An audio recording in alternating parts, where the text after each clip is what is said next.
नमस्कार सभी को। Amrut Mehsana startup and innovation mission के 55th वेबिनार में आप सभी का स्वागत है। आज हमारे साथ जो है सारिका मैम है, जो हमारे साथ बात करेंगी हेल्थ केयर स्टार्टअप्स के बारे में। कौन से चैलेंजेस अभी एग्जिस्ट करते हैं, क्योंकि वो बायोमेडिकल इंजीनियर हैं बाय प्रोफेशन से। तो मैं आपको ये बताना चाहूंगी, ये सेशन में आप पूरा लाभ उठाएं और जो भी क्वेरीज है वो आप ड्रॉप कर सकते हैं लास्ट में। और साथ ही साथ मैम जो है वो गणपत यूनिवर्सिटी में उन्होंने अपना मास्टर्स एमटेक किया हुआ है।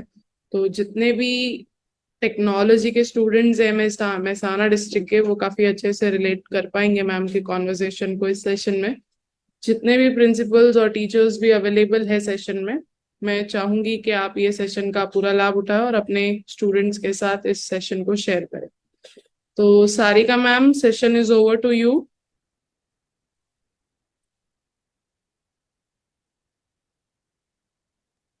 I'm audible.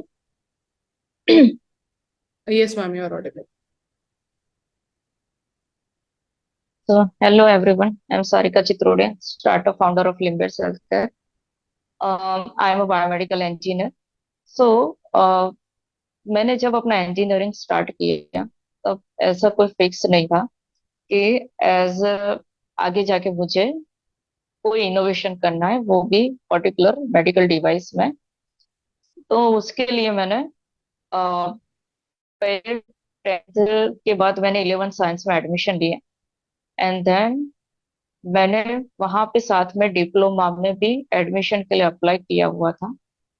सो वहां पे मैंने देखा कि बहुत सारी ऐसे फील्ड अवेलेबल है।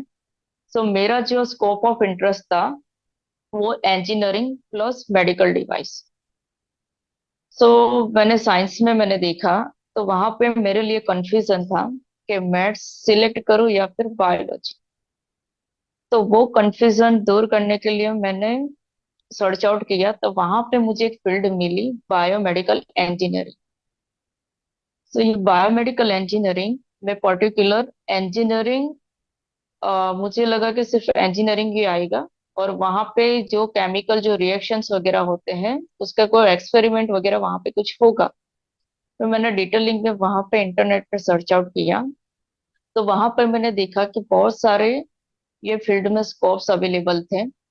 तो जो एक्सरे मशीन से लेके जो स्टेथोस्कोप है, जहाँ से डायग्नोस से लेके ट्रीटमेंट तक, सर्जरी तक के सभी डिवाइसेस की नॉलेज वहां पे अवेलेबल थी। तो मैंने area of interest as a biomedical engineer select किया। आफ्टर डिप्लोमा मैंने डिग्री के लिए अप्लाई किया हुआ था। तो वहां पे मैंने सेक्टर 28 जो है कॉलेज, वहां पे जीसी में मैंने एडमिशन लिया। वहां पे फाइनल ईयर में एक प्रोजेक्ट सिलेक्ट करना होता है। तो वहां पे एज अ प्रोजेक्ट मैंने डिटेलिंग स्टडी के लिए जो हमारी government hospitals, CVS hospital, SVP hospital, वहां पे मैं गई। वहां पे मैंने देखा कि बहुत सारे डिफरेंट टाइप के डिवाइसेस ऑलरेडी अवेलेबल थे। बहुत सारे ऐसे पेशेंट्स जिनको अलग अलग बीमारियां लेके आए थे। किसी को पेन हो रहा है, किसी को कैंसर था, कोई क्रिटिकल है, कोई आईसीयू में एडमिट है। बहुत सारे अलग अलग डिसीज के पेशेंट मैंने वहां पे देखे। उसके साथ ही साथ मैंने डिवाइसेस वहां पे देखे कि बहुत सारे ऐसे मैंने भी फर्स्ट टाइम तब देखे थे इतने सारे मेडिकल डिवाइसेस। तो बहुत सारे ऐसे मेडिकल डिवाइसेस ऑलरेडी मार्केट में अवेलेबल है, वो यूज भी हो रहे हैं। तो फिर और डिवाइसेस की मार्केट में नीड क्या है? अभी हम लोगों को बोला हुआ था कि कुछ हटके करो आप लोग एज अ प्रोजेक्ट में। तो मैंने वहां पे देखा कि ऑलरेडी बहुत सारे ऐसे सॉल्यूशंस अवेलेबल है, कोई नीड ही नहीं है मार्केट में। तो अभी न्यू तो ऐसा क्या हम लोग बनाए? तो फर्स्ट कंफ्यूजन ये होता है, यहाँ से ही हमारी जो सोच है उसका एंड आ जाता है। तो पहले हमारे माइंड में ये होता है कि इनोवेशन दैट मीन्स कि कोई ऐसी चीज जो किसी ने बनाई ना हो, किसी ने सुना ही ना हो, उसको इनोवेशन हमारे माइंड में ऐसे हम लोग थिंक करते, लेकिन ऐसा कुछ नहीं है। हमारी अभी फिलहाल की जो कंडीशन है इंडिया की बायोमेडिकल फील्ड में, मेडिकल डिवाइस की बात की जाए, तो वहां पे ऑलरेडी बहुत सारे ऐसे मशीन्स अवेलेबल है, लेकिन वो यूज नहीं हो रहे हैं। तो मेरा भी वहां पे इंटरेस्ट वहां पे लगा कि बहुत सारे ऑलरेडी डिवाइसेस यहाँ पे अवेलेबल तो है, लेकिन डॉक्टर रिकमेंड क्यों नहीं कर रहे हैं, पेशेंट यूज क्यों नहीं कर रहा। तो मैंने एज ए प्रॉब्लम स्टेटमेंट मैंने देखा जनरल, एक प्रॉब्लम ले लिया, नी पेन, જેને ગુજરાતીમાં કહેવાય છે ઘૂંટણમાં દર્દ। तो नी पेन एज मैंने प्रॉब्लम स्टेटमेंट लिया। उसके बाद मैंने देखा कि कौन से डिवाइसेस ऑलरेडी मार्केट में अवेलेबल है, प्री सर्जरी और पोस्ट सर्जरी, कि किससे पेन दूर हो सकता है, और जो नहीं क्योर नहीं हो सकता, तो आफ्टर सर्जरी उसको इम्प्रूव कैसे किया जाए, पहले की तरह हम लोग कैसे नॉर्मल हो सकते हैं। तो उसके रिगार्डिंग बहुत सारे ऐसे एक्सरसाइज यूनिट्स अवेलेबल थे, सर्जिकल टूल्स वगैरह अवेलेबल थे। और मैंने देखा कि कुछ डिवाइस ऐसे थे जो डॉक्टर यूज नहीं कर रहे। उसकी वजह ये थी कि प्रॉब्लम में जो पेशेंट को नीड है, डॉक्टर को नीड है कि इससे और बेटर तरीके से रिप्रेजेंट किया जाए तो पेशेंट के लिए हेल्पफुल होगा। तो एज अ प्रॉब्लम स्टेटमेंट मैंने नी पेन ले लिया और डिवाइस एक सिलेक्ट कर दिया कि नी पेन के लिए एक डिवाइस था, कंटिन्यूस पेसिव मोशन डिवाइस। तो एज ए प्रॉब्लम स्टेटमेंट मैंने ले लिया। मैंने देखा कि ये ऐसा तो क्या दिक्कत आ रही है ये डिवाइस में, तो डॉक्टर रिकमेंड नहीं कर रहे हैं। तो फिर मैंने डॉक्टर से वहां पे बातचीत की, जो फिजियोथेरापिस्ट है उनसे मैंने बातचीत की, तो उन्होंने मुझे बताया कि ये डिवाइस में स्पीड कंट्रोल का कोई ऑप्शन नहीं है, इमरजेंसी स्विच नहीं है, पेशेंट अगर यूज करे उनको पेन लगे तो वहां पे स्टॉप नहीं कर सकता डिवाइस को।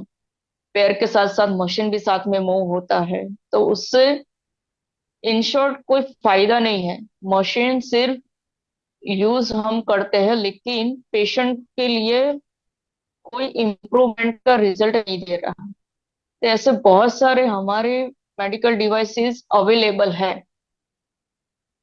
जो ऑलरेडी मार्केट में है, लेकिन डॉक्टर रिकमेंड नहीं कर रहे हैं। तो एज उनको हम और अच्छी तरीके से बेटर बना के मार्केट में रिलॉन्च कर सकते हैं। तो अगर अभी हमारे मेडिकल डिवाइस की बात की जाए कि अभी तो आत्मनिर्भर भारत बहुत सारी ऐसे स्कीम मार्केट में अवेलेबल है। तो ये स्कीम में ज्यादातर क्या होता है कि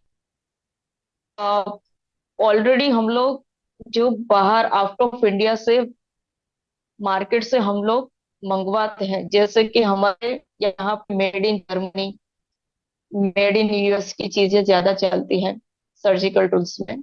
तो वहां से हम लोग मंगवाते हैं, उसके बाद यहाँ पे हम लोग सेल करते हैं।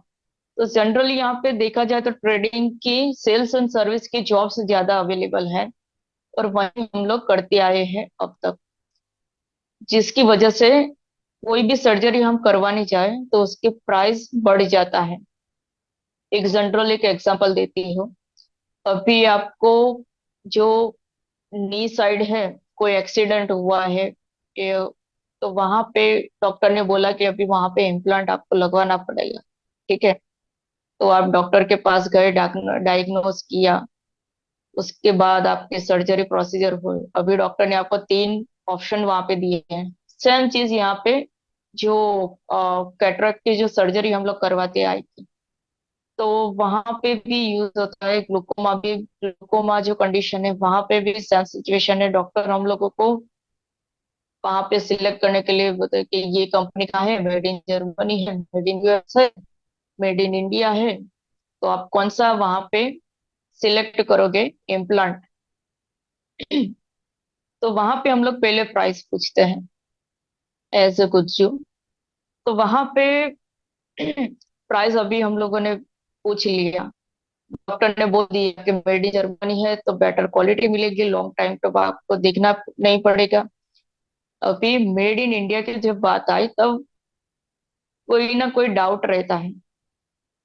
नो डाउट कि वो सस्ती है, वो अभी 10,000 में जो चीज मिल रही है हम लोगों को, सेम चीज made in Germany, made in US वाले हम हमें 1 लाख में देते हैं। फिर भी हम लोग 1 लाख सिलेक्ट करते हैं, क्यों? क्योंकि वो मेडिकल डिवाइस है, ठीक है। बॉडी में अभी इम्प्लांट होगा वहां पे, एक डर सा रहता है कि वो महंगी चीज है तो कुछ ना कुछ देंगे, मेड इन यूएस है, मेड इन जर्मनी है, आउटसाइड ऑफ इंडिया से वहां पे बनी है, तो बॉडी के लिए अच्छा होगा, इतना महंगा है तो कुछ ना कुछ तो होगा वहां पे। ऐसे बहुत सारे प्रोसेस हमारे माइंड में चलते हैं, एंड देन लास्ट में हम लोग सिलेक्ट करते हैं made in Germany and made in US. Made in India को कोई सिलेक्ट नहीं करता, क्यों? क्योंकि हम लोग ही अभी मेड इन इंडिया प्रोडक्ट जो है उसको एडॉप्ट नहीं कर रहे हैं। अभी देखा जाए तो बोथ आर सेम। यहाँ पे सबसे ज्यादा इम्प्लांट्स इंडिया में बनते हैं। अभी इंडिया की बात की जाए तो यहाँ पे जो लोकल जो वेंडर्स है, आप एस्टेट की बात की तो वहां पे ये जो इम्प्लांट्स है वो लोकली बनते हैं यहाँ पे। अभी 5 रुपीज की जो चीज है वो जर्मनी वाले हमसे लेते हैं, वहां पे अपना टैग लगा के पॉलिश करके वापस इंडिया में ही सेल करेंगे वो लोग। ये फैक्ट रियलिटी है। तो हम लोग ऐसी चीजें अभी एडॉप्ट कर रहे हैं, जिसकी वजह से जो प्राइसिंग की बात की जाए कि जो हमारी जो कॉस्टिंग है जो हेल्थ की, वो डे बाय डे बढ़ती जा रही है। आफ्टर कोविड ये रेशियो बढ़ गया है, क्योंकि कोविड के बाद जो हेल्थ केयर, जो हमारे मेडिकल इंश्योरेंस जो कंपनी है उसमें ज्यादातर अभी बढ़ावा होता जा रहा है। वहां पे हम लोग देखते हैं आफ्टर कोविड की, वहां पे जो इंश्योरेंस कंपनी है वहां पे पहले रेशियो 65% था, अब आफ्टर कोविड वो बढ़ गया है। क्यों? हेल्थ की वजह से, क्योंकि देखा कि कोविड में बहुत सारे ऐसे दिक्कतें आने लगी हेल्थ की। जो हम लोगों ने कैलकुलेशन किया होता है ईयर का, जो सेविंग्स हम लोगों ने किए किए थे उससे भी ज्यादा बढ़ गया था, जिसकी वजह से एक डर हम लोगों ने क्रिएट कर दिया माइंड में, जिसकी वजह से आ, हम लोगों ने मेडिकल इंश्योरेंस की तरफ अभी बढ़ते जा रहे हैं। अभी मेडिकल इंश्योरेंस में भी क्या हम लोग देखते हैं, सिर्फ ये देखते हैं कि प्राइसिंग कितने लाख का वहां पे कवर हो रहा है, कौन सी कंपनी है, नॉन है कि नहीं, क्या क्या फैसिलिटीज देती है। अभी फैसिलिटीज में भी हम लोग क्या देखते हैं कि प्रीमियम क्या आ रहा है, कितना लाख वहां पे कवर हो रहा है, कैशलेस है कि क्या है, वो हम लोग देखते हैं। लेकिन जो मेन इंपॉर्टेंट जो चीज है, जो कोई भी इंश्योरेंस बाय करने से पहले हम लोगों को चेक करनी चाहिए, वो है क्लेम रेशियो। कोई भी कंपनी है तो उसका क्लेम रेशियो क्या है, कितना वो देता है। साथ ही साथ हमें उनसे पहले, बाद में हम लोगों के पास बुकलेट आती है कि कौन सी हॉस्पिटल्स वहां पे कवर हो रही है, कौन सी चीज का हम लोगों को इंश्योरेंस कंपनी पे करेंगी, वो चीज हम लोग कभी चेक नहीं करते।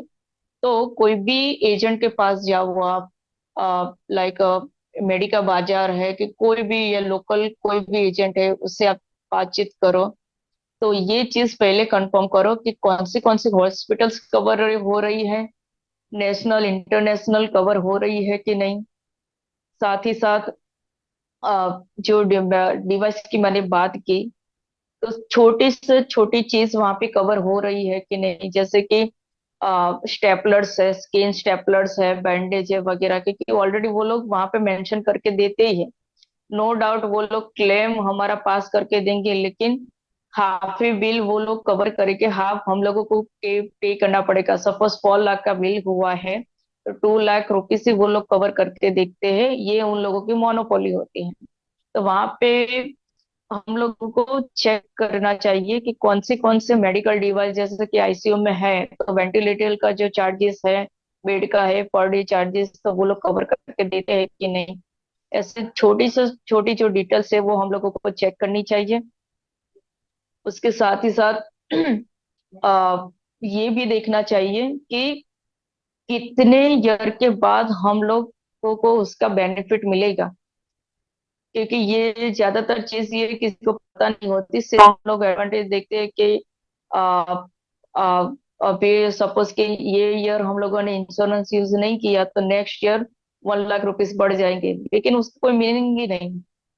क्योंकि जो कैंसर, लीवर ट्रांसप्लांट है, किडनी ट्रांसप्लांट है, वो हमें पूछ के नहीं आती। ऐसे बहुत सारी ऐसी बीमारियां हैं जो इंश्योरेंस कंपनी कवर नहीं करती। एज पर गाइडलाइंस उन लोगों को जो दिया जाता है उसके हिसाब से आफ्टर 2 ईयर और 3 year you are eligible for like cancer जैसी जो बीमारियां है उसके लिए आप लोग एलिजिबल हो। सो ये सभी जो चीजें हैं वो पहले आपको कंफर्म करनी चाहिए, कोई भी जब आप कोई भी एजेंट से मिलो। सेकंड थिंग्स के अभी जो चैलेंजेस की बात अभी हम लोग कर रहे हैं मेडिकल डिवाइसेस में, न्यू इनोवेशन की बात की, तो अभी हम लोग ये देखते हैं कि अभी जो मैं बायोमेडिकल इंजीनियर है तो वही मेडिकल डिवाइसेस बना सकता है, ऐसा कुछ नहीं है। अ, मैंने 2-3 ऐसे इवेंट वहां पे अटेंड किए, वहां पे मैंने देखा कि कॉमर्स स्टूडेंट है जिसको कुछ नॉलेज नहीं है टेक्निकल, वो अभी एआई के ऊपर काम कर रहा है। उसने मेडिकल डिवाइस एआई बेस बनाई है और ऑलरेडी उसकी जो डिवाइस है वो पैटेंटेड है। एक साथ साथ एक ऐसा स्टूडेंट मुझे मिला था, 10th स्टैंडर्ड में था वो स्टूडेंट। तो उसको पता ही नहीं था कि कैसे करना है, क्या करना है, स्टार्टिंग क्या करूं मैं। तो एक कोई इंक्यूबेशन सेंटर जो है वहां पे वो ज्वाइन हुआ, उनसे गाइडलाइंस वगैरह ली उसने।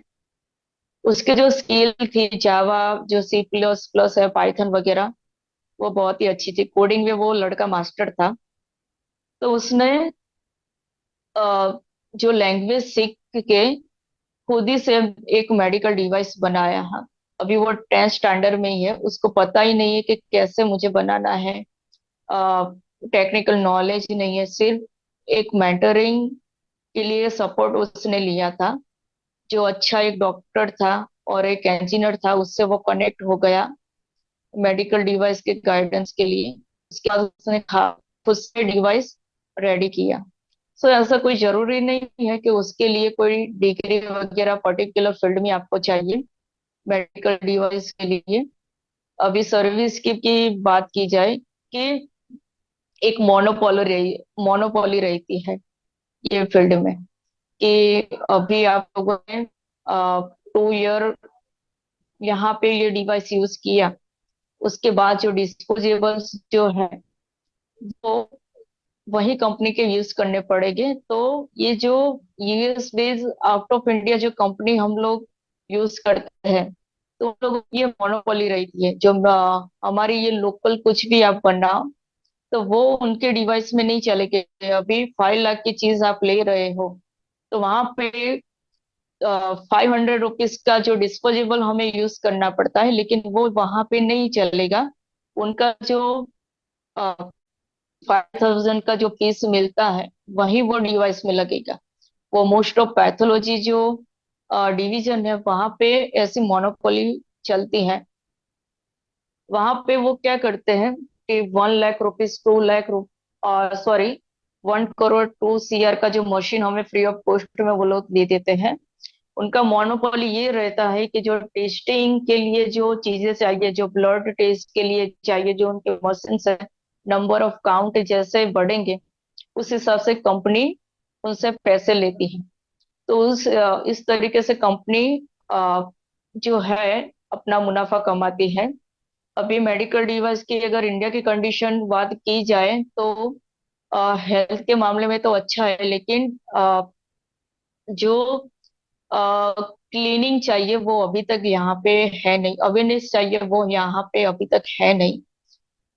जैसे सीटी स्कैन के लिए आप यहाँ पे अभी जाते हो, एमआरआई के लिए जाते हैं, तो वहां पे जो डिवाइस आप देखते हो, बड़ा सा एक डिवाइस एक रूम में रखा हुआ होता है। तो वो जो डिवाइस है वो आउट ऑफ इंडिया में पॉलिसी है कि आफ्टर 2 ईयर वो डिवाइस हम यूज नहीं कर सकते, क्योंकि वहां पे रेडिएशन का रेशियो ज्यादा होता है। और 2 ईयर के बाद उसका मेंटेनेंस ही उतना लगता है, उसने में दूसरा एक डिवाइस आ जाएगा, भले ही वो 2 CR की हो कि 3 CR की हो। तो 2 ईयर के बाद जो अमेरिका लंदन जैसी जो कंपनी है, सॉरी जो कंट्री है, तो वहां पे वो लोग ये मशीन को फेंक देते हैं। सेम इंडिया में जो वो लोग अ, ये जो मशीन वो लोग सेल कर देते हैं यूज की हुई, वो हम लोग सस्ते में बाई करते हैं, और वही डिवाइस हम लोग यूज करके डायग्नोस करवाते हैं, जिसकी वजह से अभी कैंसर जैसी जो बीमारियां है, जो रेडिएशन है, वो हमारे बॉडी में जाता है। और जो रेडिएशन है उसकी वजह से बॉन्ड वगैरह वीक होता है और बीमारियों का हम लोग शिकार बनते हैं। अ, जो मेडिकल डिवाइस की भी कंडीशन है हमारे इंडिया में, जिसकी वजह से बीमारियां भी बढ़ रही है। और जो कंडीशन हम लोग एक्सपेक्ट करते हैं कि ये इतने दिन में हमें रिकवरी मिलनी चाहिए, ये अभी कंडीशन हमारे ठीक हुई है तो अभी हम लोग बीमार नहीं होंगे, तो वो एकदम रॉन्ग है। क्योंकि हम लोग जो फ्रेश जो पीस है वो लोग यूज ही नहीं करते। जो अभी सर्जिकल में हम लोग डिवाइस अभी यूज करते हैं कटिंग के लिए, कोगुलेशन के लिए, जो सर्जिकल डिवाइस अभी यूज हो रहा है, वहां पे डिस्पोजेबल प्रॉप्स होते हैं। तो वो प्रॉप 14,000 का एक आता है, जो हम लोग वहां पे हॉस्पिटल में पे भी करते हैं। तो वो जो प्रॉप होता है वो वन टाइम यूज के लिए होता है, भले ही वो 40,000 का हो, 500 का हो, कि 6,000 का हो। अभी यहाँ पे जो MRP है वो 40,000 है। वो सेम चीज यूएस में वन टाइम यूज करके वो लोग फेंक देते हैं। यहाँ पे जो कॉर्पोरेट जो हॉस्पिटल्स भी है, सिर्फ प्राइवेट की बात कर नहीं कर रही मैं, इवन कॉर्पोरेट की भी बात कर रही हूँ। जैसे कि बड़ी बड़ी जो बिग फिश है मार्केट में, like Zydus, Sterling, KD, Shalby hospital, ऐसे जो हॉस्पिटल्स है वो लोग भी जो सेम जो डिस्पोजेबल जो प्रॉप्स वगैरह है उसको नंबर ऑफ टाइम यूज करके ईटीओ करके वो लोग ईटीओ करके सेम चीज दूसरे पेशेंट में अप्लाई करती है, जिसकी वजह से पेशेंट को आफ्टर सर्जरी रिएक्शन और पॉइजनिंग जैसे सिचुएशन से सफर करना पड़ता है। ये जो प्रॉब है जनरली वन टाइम यूज के लिए होता है, लेकिन हमारे जो यहाँ पे डॉक्टर जो हॉस्पिटल्स है, सभी पेशेंट से सेम उनका चार्ज लेके नंबर ऑफ टाइम वो लोग यूज करते हैं, जिसकी वजह से अभी जो कंडीशन है हमारे मेडिकल डिवाइस की वो बिगड़ रही है। Just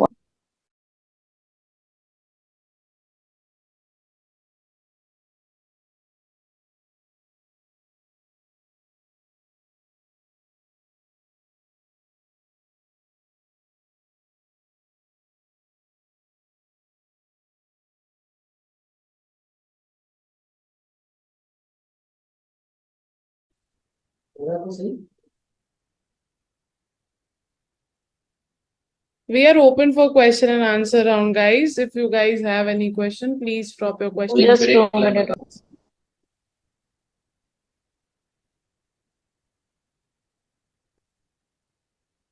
We have a little shortage of time today, so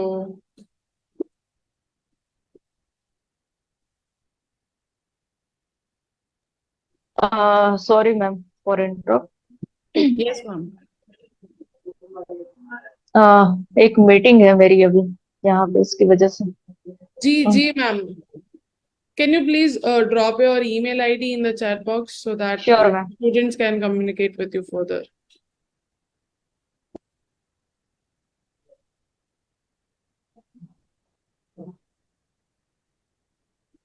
this is my personal mail ID. कोई क्वेश्चन वगैरह हो तो आप मेल कर सकते हैं।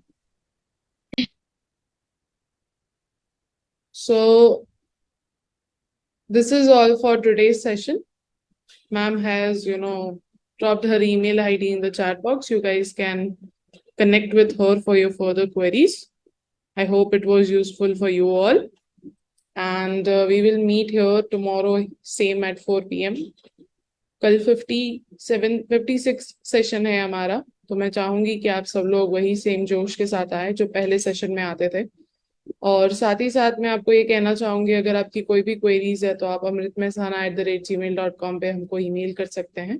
हम फेसबुक और इंस्टाग्राम पे भी काफी एक्टिव है, तो आप डायरेक्ट हमको क्वेरीज भेज सकते हैं।